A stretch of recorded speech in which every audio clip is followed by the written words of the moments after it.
Good morning. Can everyone hear me? No?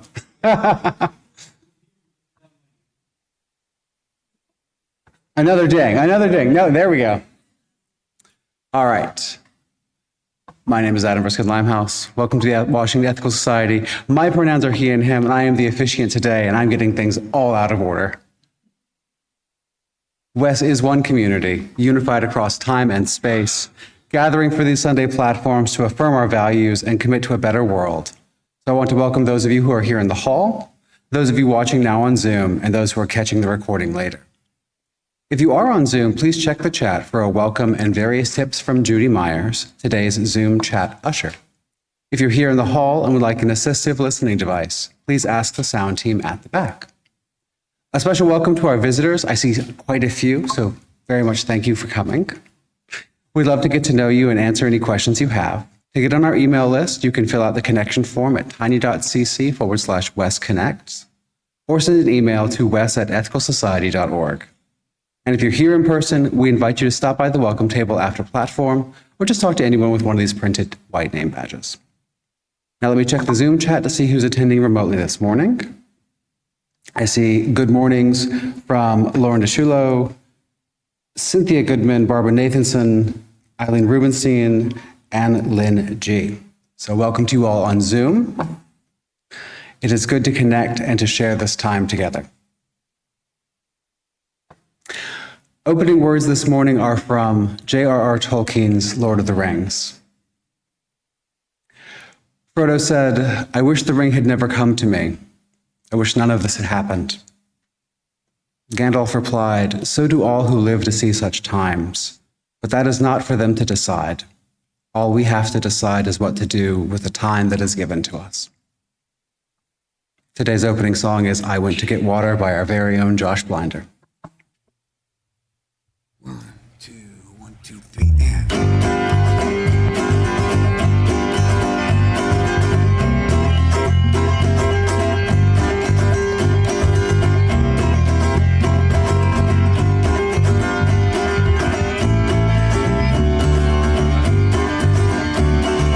I went to get water, but the well was dry. I went to get water, but the well was dry. I tossed my coin for wishes, and to my surprise, I got water right up to my eyes.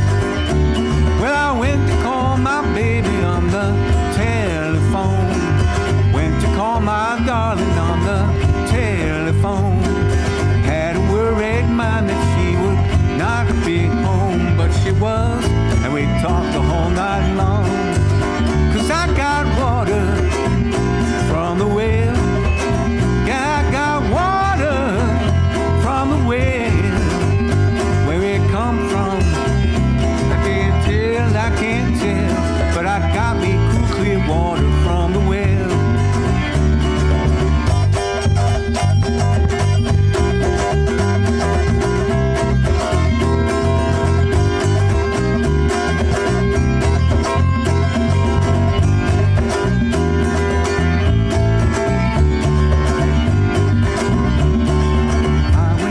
Doctor, 'cause I had a pain. I went to the doctor 'cause I had a pain. Doctor said, "Don't worry, it's just muscle strain. Get some rest and you'll be yourself again." Lord, I'm trapped between the devil and the deep blue sea. Trapped between the devil and the deep blue sea. Everybody's saying that there ain't no free, well maybe not, but it don't worry me, 'cause I got water from the well. Yeah, I got water from the well. Where it come from, I can't tell, 'cause I got me cool, clear water from the well. Yes, I do. Well, I got me cool, clear water from the well.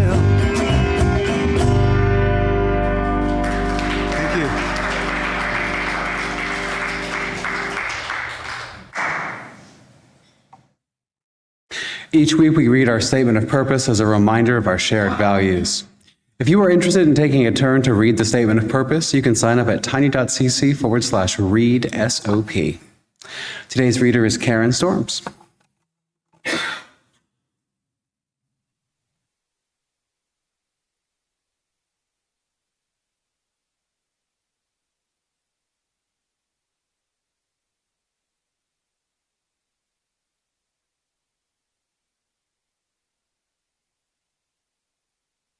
The Washington Ethical, is it? No? Yes, no?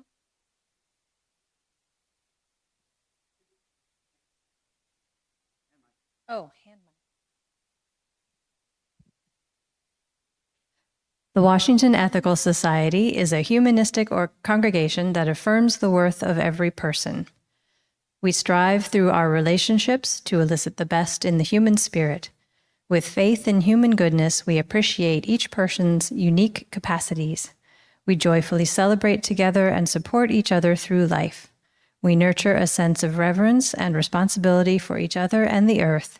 We warmly invite you to join our community of children and adults as we work for a world where love and justice cross all borders.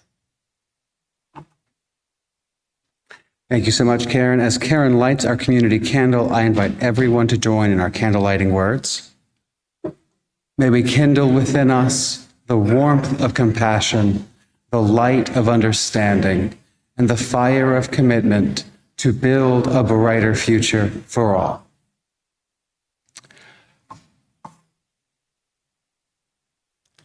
Let us now enter into the centering time of our platform.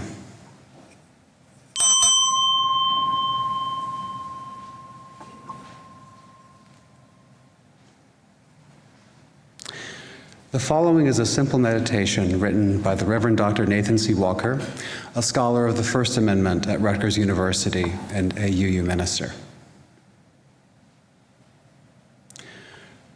Breathing in, I'm aware of my pain. Breathing out, I'm aware that I am not my pain. Breathing in, I am aware of my past. Breathing out, I am aware that I am not my past. Breathing in, I am aware of my anger. Breathing out, I am aware that I am not my anger. Breathing in, I am aware of my despair. Breathing out, I am aware that I am not my despair. Breathing in, I am aware of peace. Breathing out, I am aware that I am worthy of peace. Breathing in, I am aware of love. Breathing out, I am aware that I am worthy of love. Breathing in, I am aware of joy. Breathing out, I am aware that I am an agent of joy. Breathing in, I am aware of hope. Breathing out, I am aware that I am an agent of hope. Breathing in, I am aware.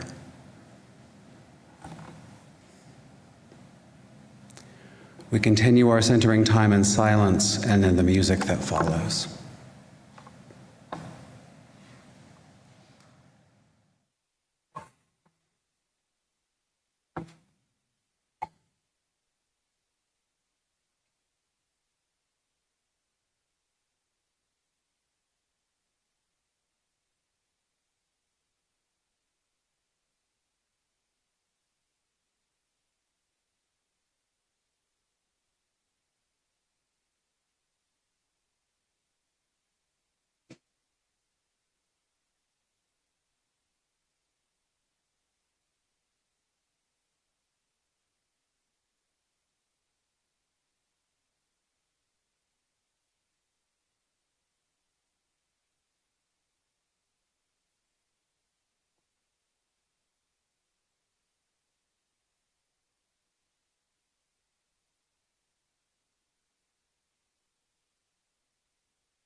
hard to think and it's hard to talk. It's hardly worth the effort anymore. This isn't home, no, no, not here. Just four gray walls and a broken mirror. Screaming voices screaming past my door. Home is just a word with the sweetest sound that I've ever heard. Sweet as golden fields and stars that shine. Home so far away, but it's what I long for at close of day. Home is just a word, but it's mine. I'm out of balance, I'm ripped apart. Damaged skin and a deadened heart with thoughts so gray and cold each time they come. Just give me outstretched arms to hold me near and hands to wipe away each tear. Sparks of joy to warm me where it's none. Home is just a word with the sweetest sound that I've ever heard. Sweet as golden fields and stars that shine. Won't you shine on me? Home so far away, but it's what I long for at close of day. Home is just a word, but it's mine. And through each weary hour, as helpless as I feel, home is that one constant thing, the only thought that's real. If Providence is out there now, point my compass straight somehow and take me back to roads I've started from. No friends or family to welcome me, no going back to no used to be, but somehow I will know it's home I've come. Home is just a word with the sweetest sound that I've ever heard. Sweet as golden fields and the stars that shine. Shine on now. Home so far away, but it's what I long for at close of day. Home is just a word. Da da da.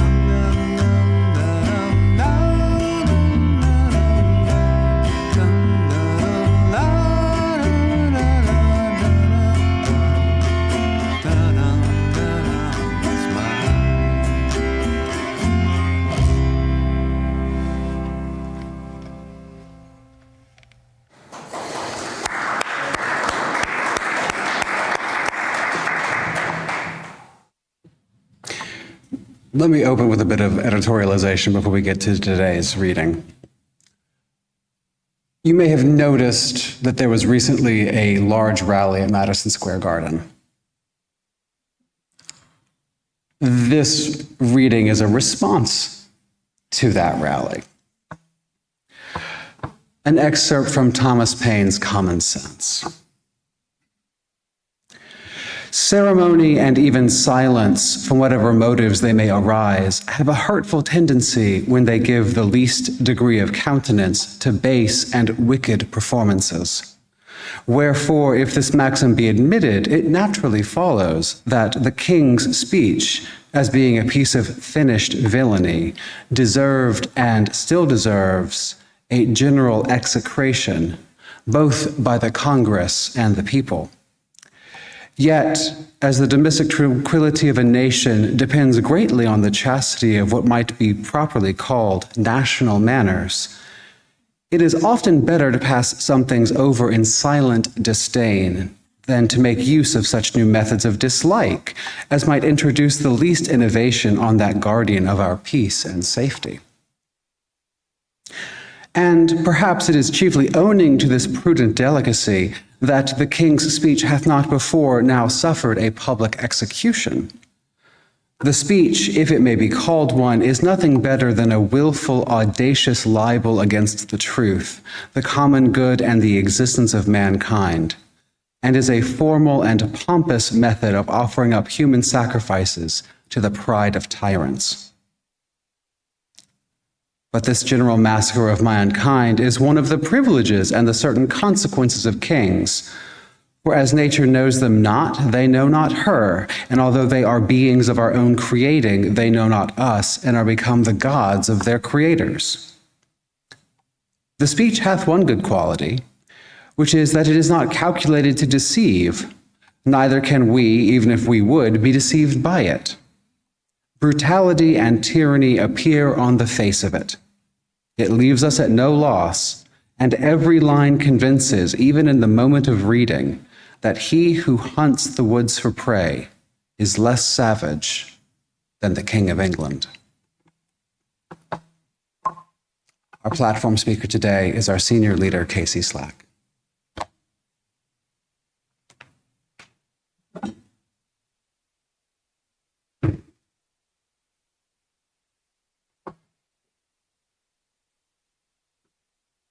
Thank you, Adam.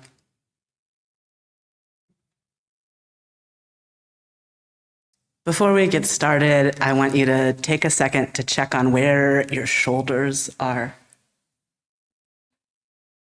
A lot of us get anxiety and we hold it right here in our shoulders. And I feel my shoulders creeping up towards my ears, tensing together in my back. So we try to let them back down. You might notice that your hands have formed themselves into fists against your own will. Try to let them go. Or that you're holding tension in your hips and thighs, that if you just shake your legs a little bit, will start to dissipate. It is reasonable to be anxious. It is really, really normal to respond to a time in which we can't yet know a really big thing, where we can look at all the polls that we want and then remember who answers their landline telephone, or even, in fact, has one. Mm-hmm. It's good to shake the anxiety out of your body, even if it is normal to have it in your brain. It'll be good in these coming days to practice grounding yourself, to practice getting back to you and your connection to the earth, to yourself, to one another. I think of hope as something you practice. There are a lot of different ways to think about hope. Some people think of it as this ephemeral light thing that comes upon you, something easy and clear. Emily Dickinson wrote that hope is the thing with feathers that perches in the soul and sings the tune without the words and never stops at all. And sweetest in the gale is heard, and sore must be the storm that could abash the little bird that kept so many warm. I've heard it in the chillest land and on the strangest sea, yet never in extremity it asked a crumb of me. This is not my experience of hope. I do not experience hope as a little bird that arrives and never asks anything of me. I experience hope as more like a knockdown, drag-out fight with myself, with the universe, as something I believe in and also have to fight for. That comes to me as a natural reflection of the world as I see it and requires me to dig through the dirt and muck of what humans can be in order to see what humans are and are able to be. A young poet named Caitlin Seda wrote a response to Emily Dickinson's poem. It's titled, "Hope is not a bird, Emily, it's a sewer rat." Hope is not the thing with feathers that comes home to roost when you need it most. Hope is an ugly thing with teeth and claws and patchy fur that has seen some shit.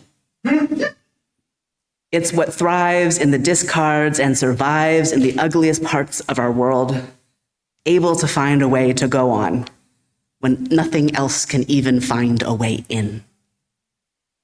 It's the gritty, nasty little carrier of such diseases as optimism, persistence, perseverance, and joy, transmissible as it drags its tail across your path and bites you in the ass. Hope is not some delicate, beautiful bird, Emily. It's a lowly little sewer rat that snorts pesticides like they were lines of coke and still shows up on time to work the next day, looking no worse for the wear. This is a hope I know better. This is the hope that I know from the depths of my own depression, clawing and scratching my way back. Not alone, with quite a lot of help, but back. Hope is the thing I know from every protest I ever almost got arrested at, or did get arrested at. Hope for me is me who has never climbed a fence in my life, frantically pulling my way up a fence on the side of a highway in Berkeley, California, because we had been on the highway for a while, and now the cops were coming, and it was time to get out of Dodge. I did not make it over the fence, actually, but I did miss the kettle that got most of the other people arrested. And what that let me do is go and pick them up in the morning when they were free. Hope is rough. H. Leslie Foster II, who some of you got to meet and see a platform from over the summer, is one of my best friends and one of my favorite visual artists. One of the first films of his that I saw was an experimental film on a ritual of hope. And in this film, there is a big tree and there are two dancers. And at all times, one of the dancers is connected to the tree by a big, heavy rope. And they fight to get away from the tree and then to get back to the tree, and the tree bleeds, and it's a very upsetting film. Hope for me is walking out of that and up to Leslie and going, "Leslie, what the F was that?" And knowing that it was something true about fighting your way into connection with something, fighting with your connection to something, and the real deep mess that is being alive and deciding to continue into the future. Hope isn't the thing that says, yes, it will definitely be fine, because it won't definitely be fine. I cannot stand here and tell you that everything will be okay, because I don't know that. I can't know that. But what hope tells me, what the grit and dirt and clawing of my own experiences as an individual and a member of communities tells me, is that if we can keep reaching out to one another, if we can keep in community with one another, we can answer the real and scary threats of our time with something that matters.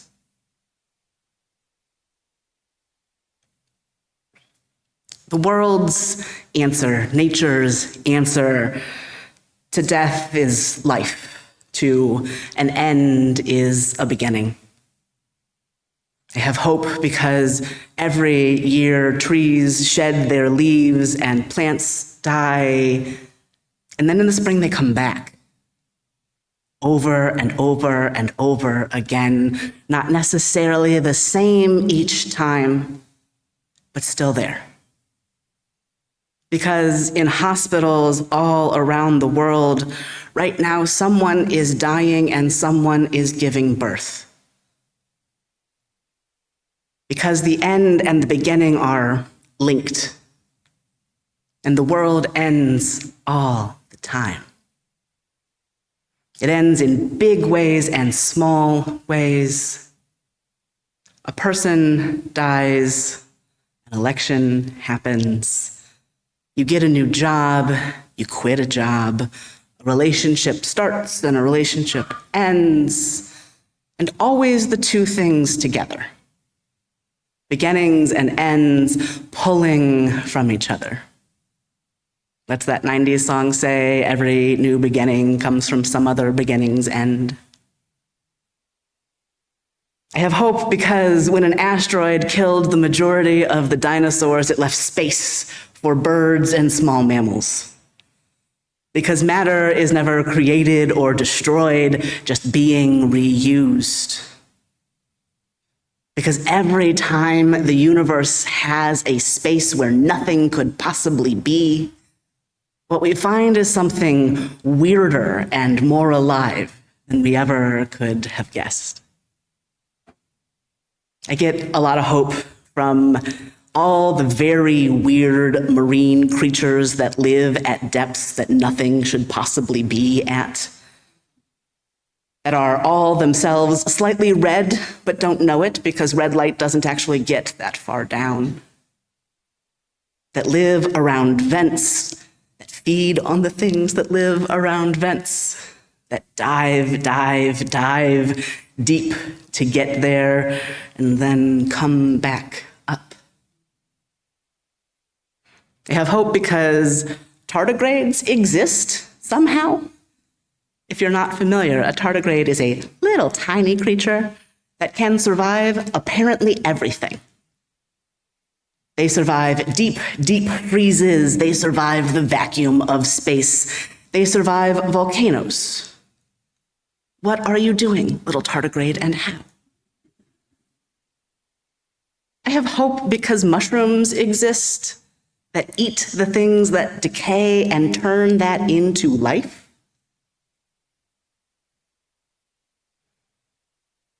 I have hope because you're here. I have hope because you woke up this morning and you said, I should be with people. I should feed myself intellectually, spiritually, emotionally, all of those depending on how you feel about any of those words. Because you show up, because you make music and art, because you laugh. I have hope because I don't have a lot of choice about having it. I don't mean that as in I am required because it is my job to talk to you to have hope, though that is also true. I have hope because I'm convicted by it, because I'm stuck with it, because I shouldn't be possible. Because most of the people I love the most shouldn't be possible. Are combinations of experiences and identity that the world says cannot exist.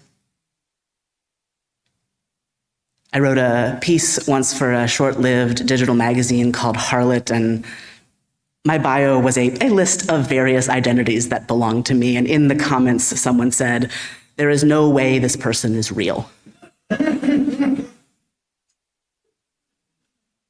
What a gift. In response, one of the managers of that magazine wrote, "They are real, and we're paying them."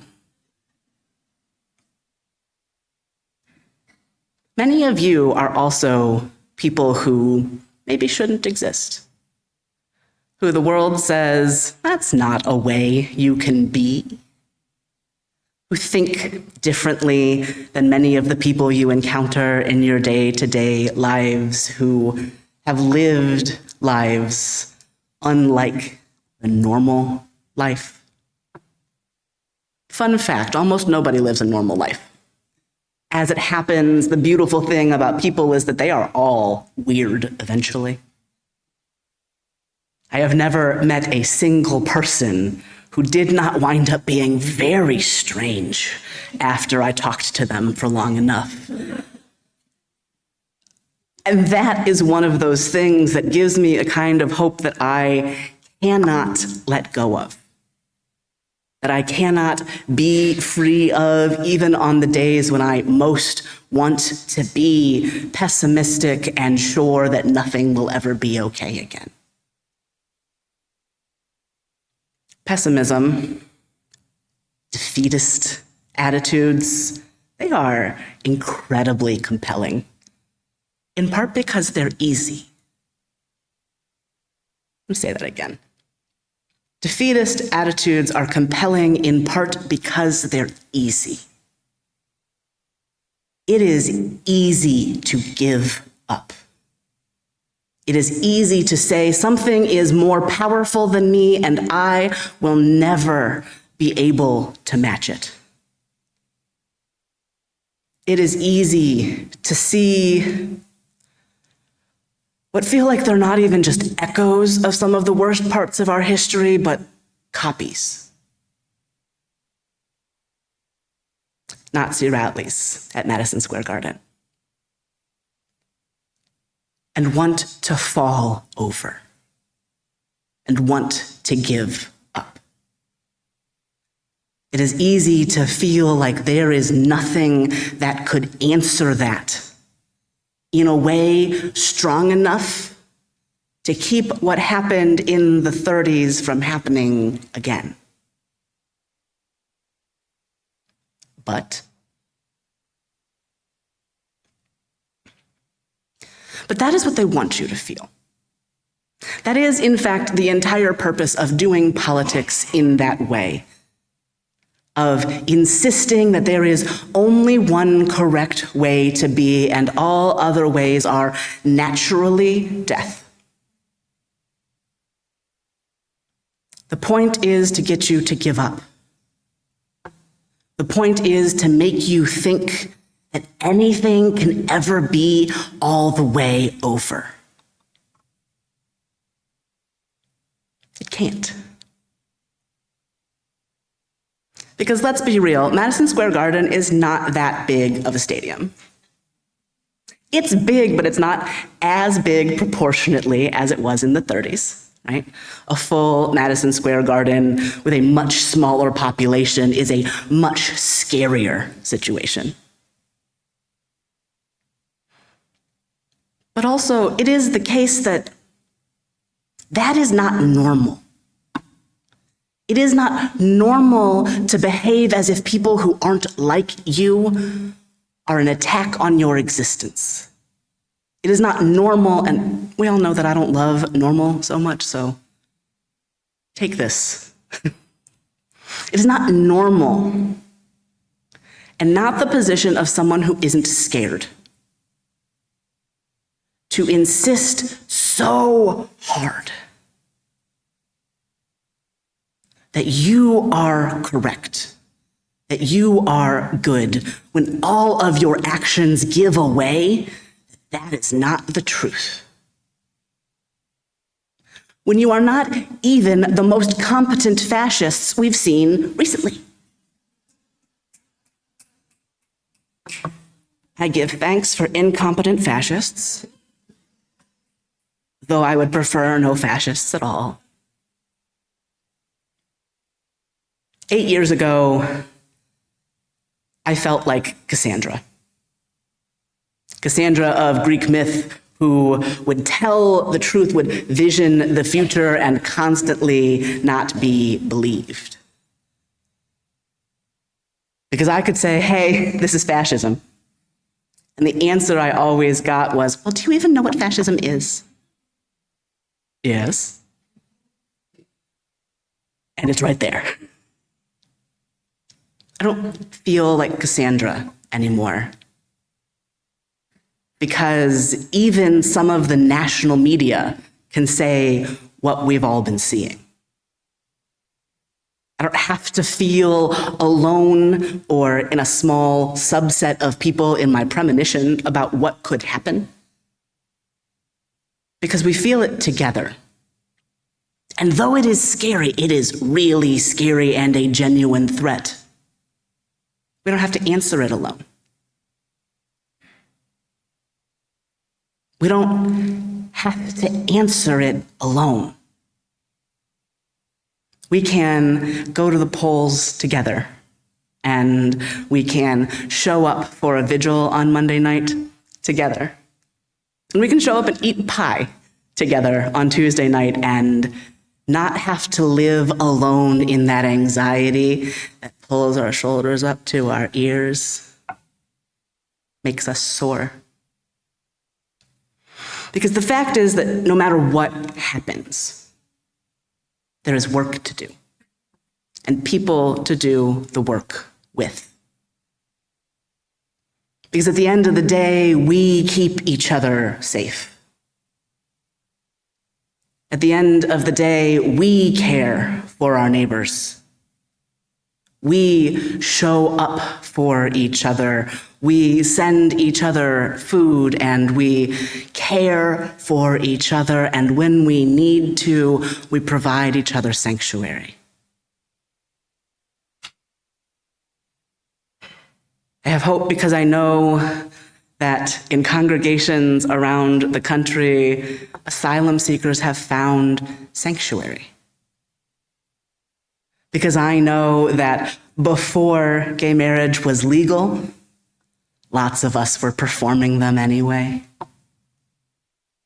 Because I know that before abortion was nationally legal, lots of people were performing them anyway.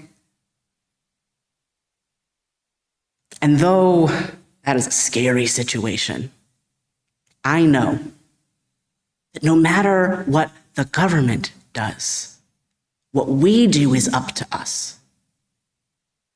That at the end of the day, your choice to show up for your family, for your friends, for your neighbors, for strangers means so, so much. There might be an asteroid, but I am a sewer rat. There might be an asteroid, but we are birds. There might be an asteroid, but luckily, none of us is a dinosaur. Right?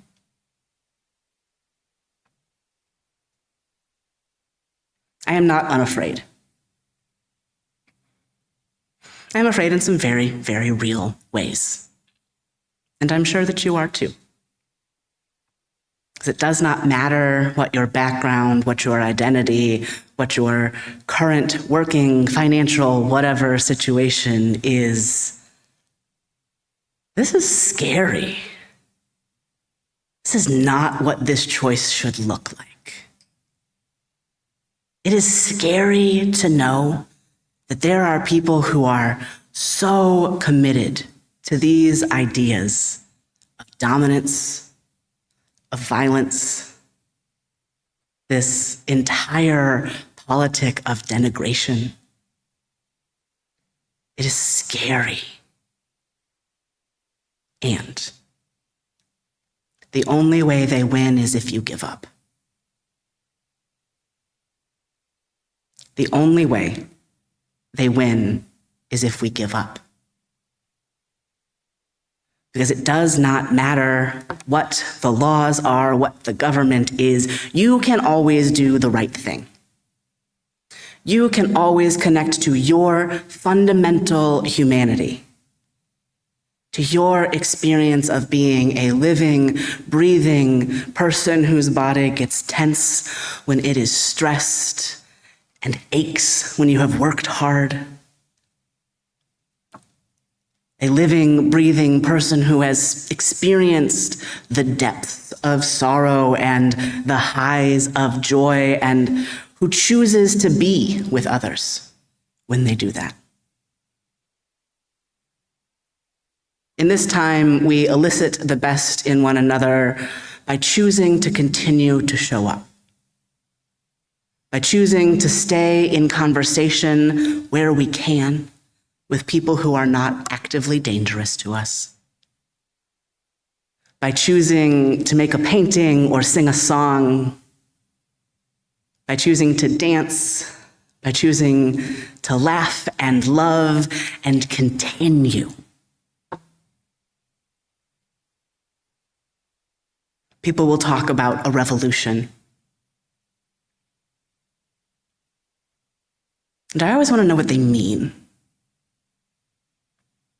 But for me, the strongest, most powerful revolution, the change most necessary, is to remember to keep seeing each other as people, as more than any list of identities, as more than where you came from, what you have. To choose to keep seeing each other as whole as possible.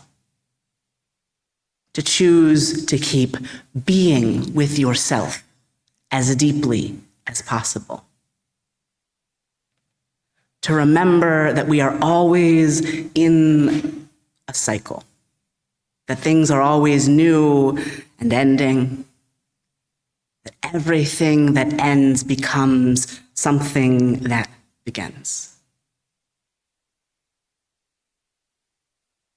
I'll leave you with these words from the Reverend Dr. Howard Thurman.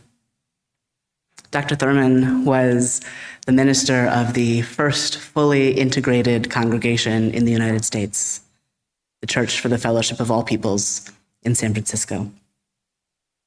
He wrote, "Keep fresh before me the moments of my high resolve, that in fair weather or in foul, in good times or in tempests, in the days when the darkness and the foe are nameless or familiar, I may not forget that to which my life is committed.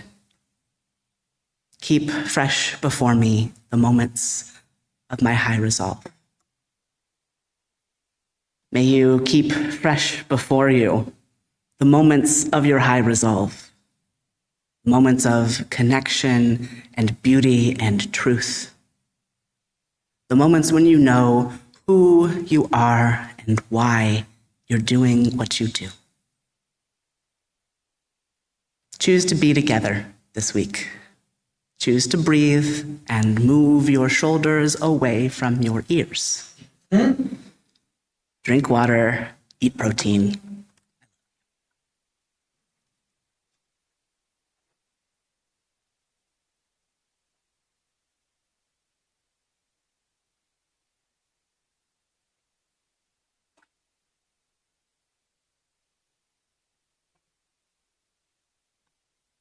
AC Slack, everybody.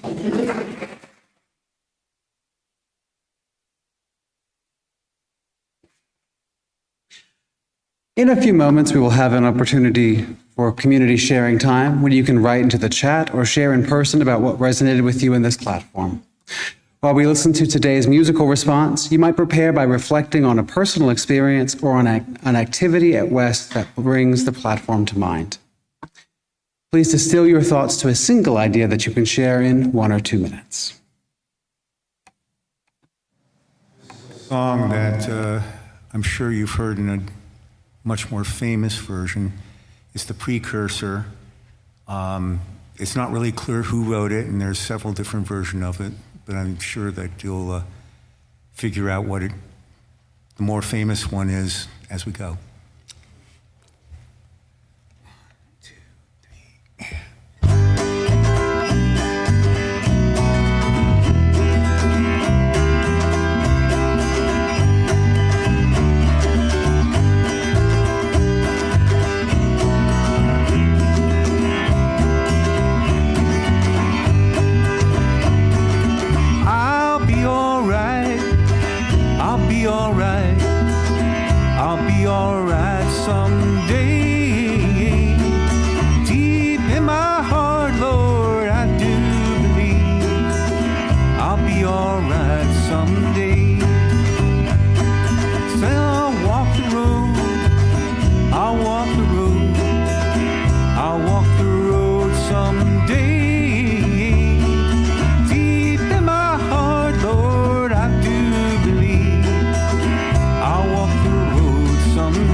Thank you.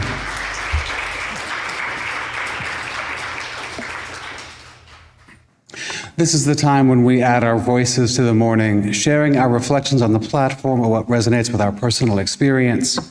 For our online participants, I invite you to share in the Zoom chat or in the comments if you are watching the recording later. If you are here in the hall and would like to share a brief comment, 1 to 2 minutes, you can come up now and form a line on the ramp. When it's your turn at the mic, please begin with your name and pronouns, and when you are finished, please use the stairs to return to your seat if you are able. Otherwise, just go back down the ramp. All right.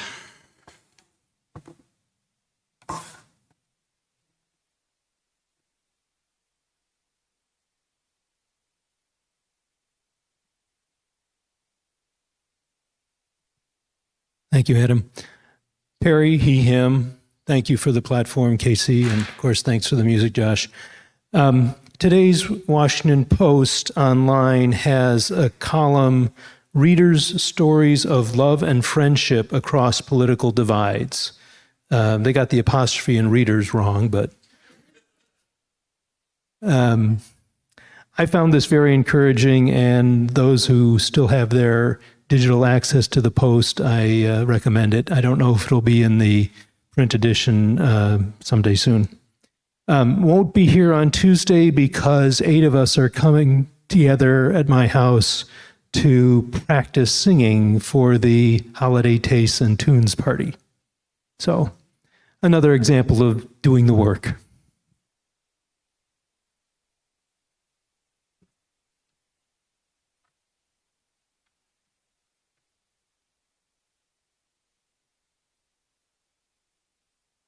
Hi, Shirley, she, her. Thank you for that platform. Somehow you managed to say things I need to hear. And on my little sliding scale of despair to hope, you keep pushing me over to the other side. I really appreciate that. Another thing that gives me hope is Loretta Newman, who many of you know is a member here, and 20 buses of 60 people each went to Pennsylvania this morning. That's just from Washington, D.C. I don't know. The population of Pennsylvania for today and tomorrow might be amazing, but anyway, maybe I've marched. I don't do it anymore because of my body, but you probably have expressed yourself, and I hope you'll do it again.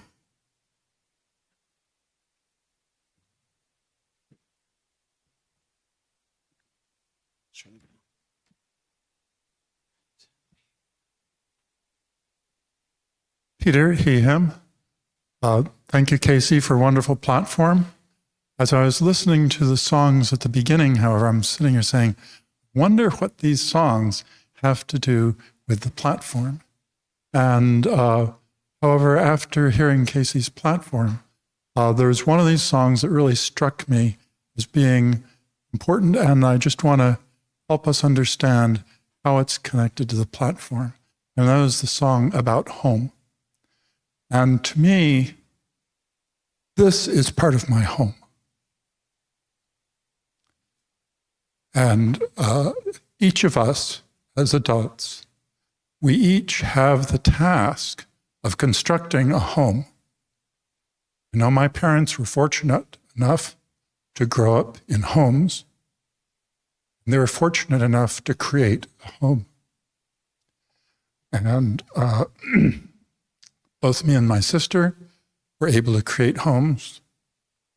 And now that my children have created their own homes, I have discovered that it has been necessary for me to recreate my own home so that I have a home that is more for me, as rather than being the one that's creating, is the source of all strength and is creating the home sort of for others, but when you do that, it's also your home.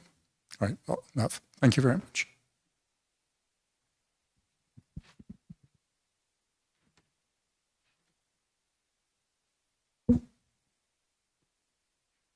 I'm cheating slightly. I've got two things, but one of them is really, really short. So first one is just, you can see the picture on the front of this. It's a chrysalis, and the title is General Idea of Revolution in the 21st Century. And there was a comment about, what does revolution look like? That's one picture of revolution. The other is the best anime, in my opinion, of last year. And my current top favorite is called Free Ren. And one of the characters is a warrior who is a coward who stands there anyway and does what needs to be done. And there's a flashback to when he was being trained. And he's during a battle, and he has fallen against a very tough enemy. And he's lying there and he says, "Have I fallen down?" And then he sees his master standing over him while he was being trained. "Get up, Stark. No matter how beaten you are, you must never fall." That's easier said than done. "There's no way I can beat you, Master." "Of course not. I'm stronger than you." "Then what?" "But you haven't lost yet. You're still on your feet." "Well, so what?" "I'll teach you the secret to winning against a strong opponent. It's simple. Keep getting back up over and over and use your moves to strike down. The last warrior standing wins." That's the way to beat a strong opponent, is just to keep getting up.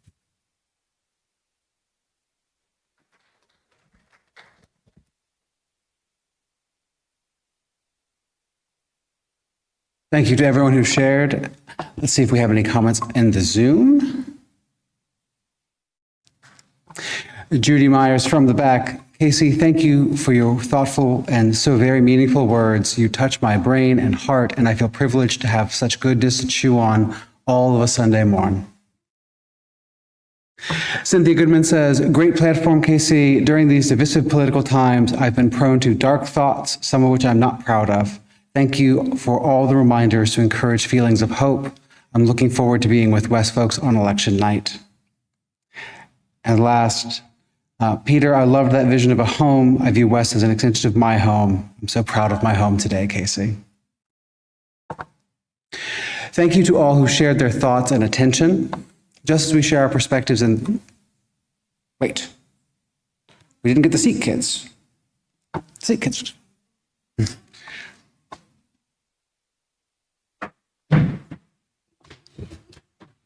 Things got messed up, it's fine. Good morning. I'm Indara Miles. I'm the SEEK coordinator, and I have Gavi and Lily with me, and we are the pre-K through second grade cohort. And today we started this theme of repair, and we discussed what does repair mean to us. Repair is fix, redo, and heal. So we can fix something, or we can rebuild or heal. And then we thought about what types of things can we use to repair?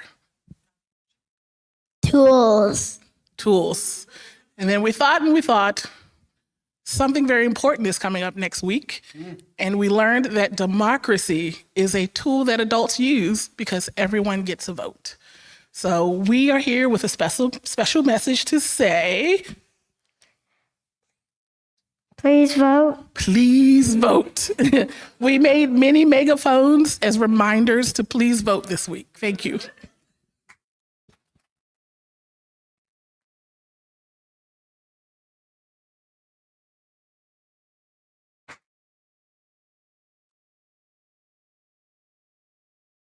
Just as we share our perspectives in this community, so too do we share. Come on up, yeah. More sharing. Who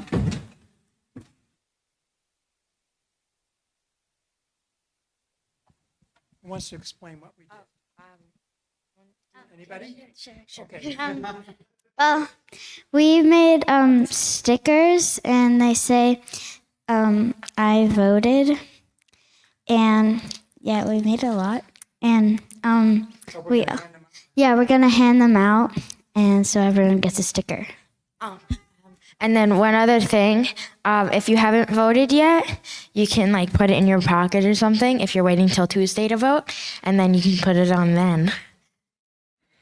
And we also talked about how you can influence people by demonstrating.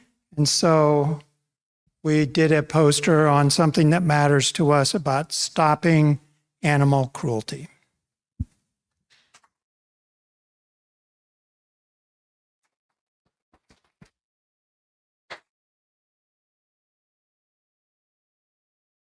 All right, I think we got the seat kids. We're good.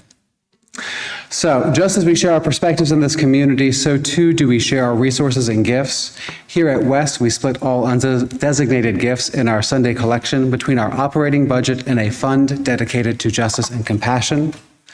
Through the month of November, we will be sharing with Through Piscataway Eyes, a registered nonprofit that works to promote and protect the welfare, culture, and history of the members of the Piscataway Conoy tribe, on whose ancestral lands WES sits. Let's all take a moment to prepare to respond to the invitation to generosity as we are able. To donate online through the Breeze system, go to tiny.cc/WESgives, or click Give on our website, ethicalsociety.org. To donate in person today, just place cash or check in the basket at the back of the hall on your way out, and you can always send a check by mail. Thank you for your generosity. We will now receive your gifts and the gift of music. As we listen to the music, well, we did that already.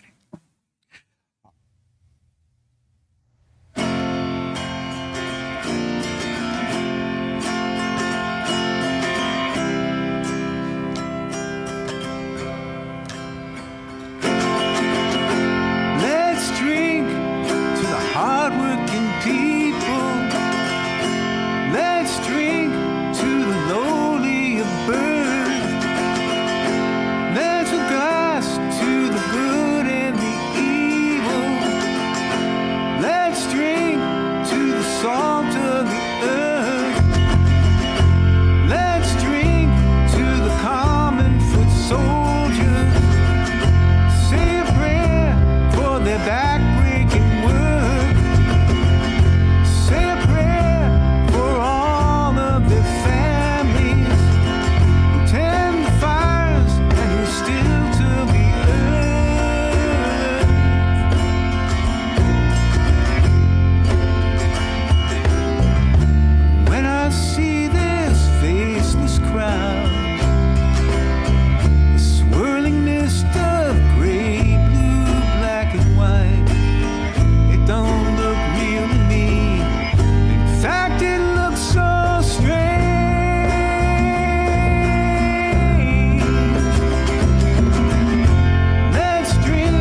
Thank you.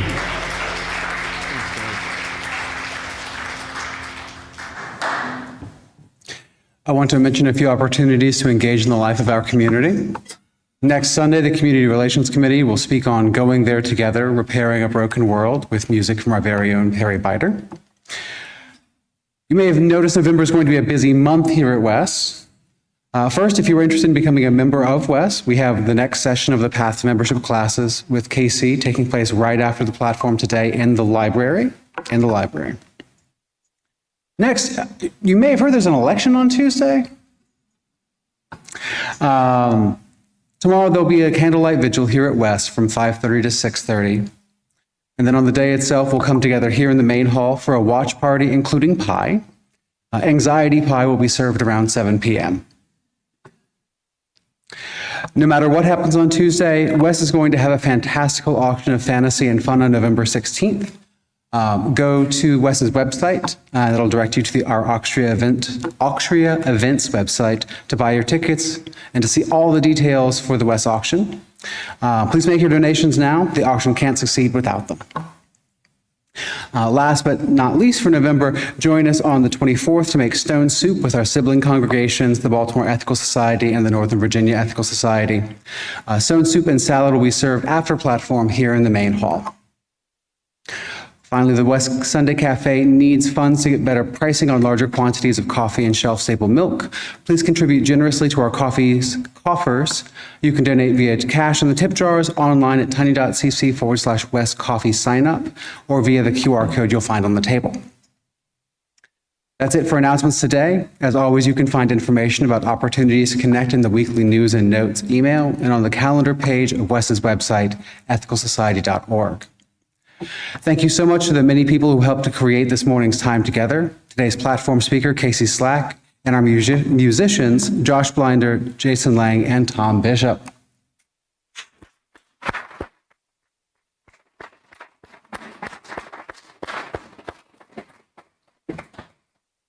Staff members Indara Miles, Robin Kravitz, and Maceo Thomas, and of course our platform production volunteers, the tech team members, slide artists, Zoom chat usher, in-person greeters, the Caffeinator crew, and our many Seek teachers. Again, if you are new to our community, please introduce yourself in person or via the connection form at tiny.cc/WES Connects or an email to wes@ethicalsociety.org. At the conclusion of the platform, please join us for social hour either here or on Zoom at tiny.cc/WES Coffee Hour. And I invite you to join in our closing music and closing words.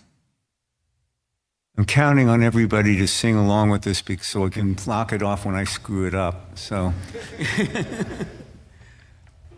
1, 2, 3, and.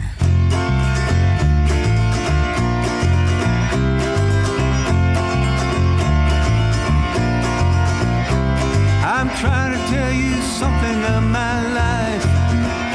Maybe give me an insight between black and white.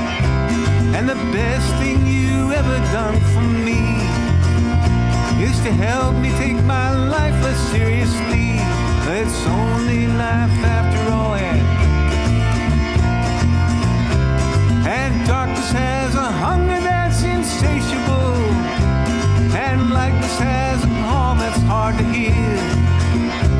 I wrap my fear around me like a blanket. I sail my ship of safety till I sink it. Now I'm crawling on your shore. And I went to the doctor, I went to the mountain, I looked to the children, I drank from the fountain. There's always an answer to these questions, pointing me in a crooked line. And the less I seek a source for my definitive, closer I am to find. The closer I am to find. And I went to a doctor of philosophy with a portrait of Rasputin and a beard down to his knees. He never did marry or see a great big movie. He graded my performance. He said he saw right through me. I spent 4 years prostrate to the higher mind.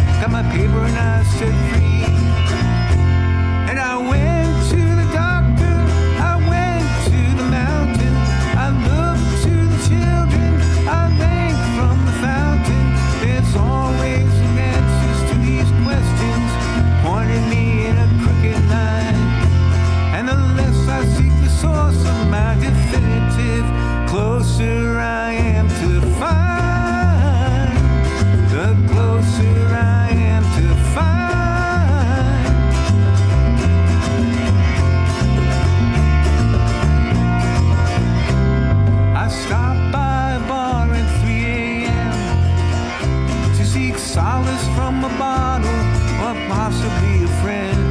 And I woke up with a headache with my head against the board, twice as cloudy as I'd been the night before. And I went in seeking clarity.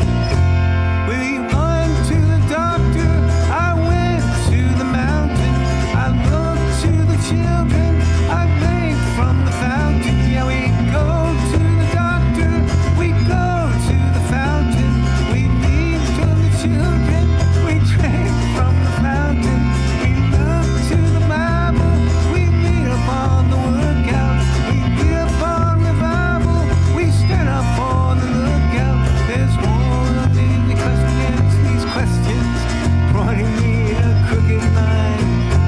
And the less I seek the source of my definitive, closer I am to find. The closer I am to find. Yeah, the closer I am to find.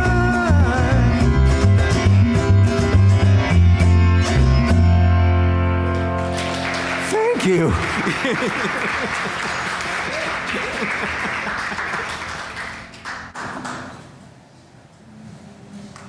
And now for our closing words.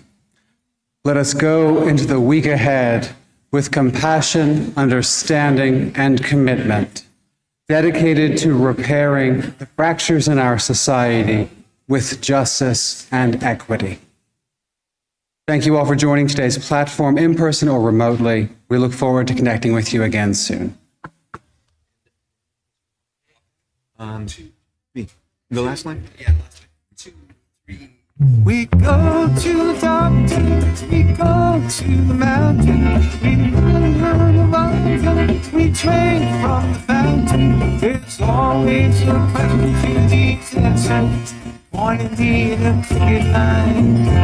And I let my source from my definitive, closer I am to find.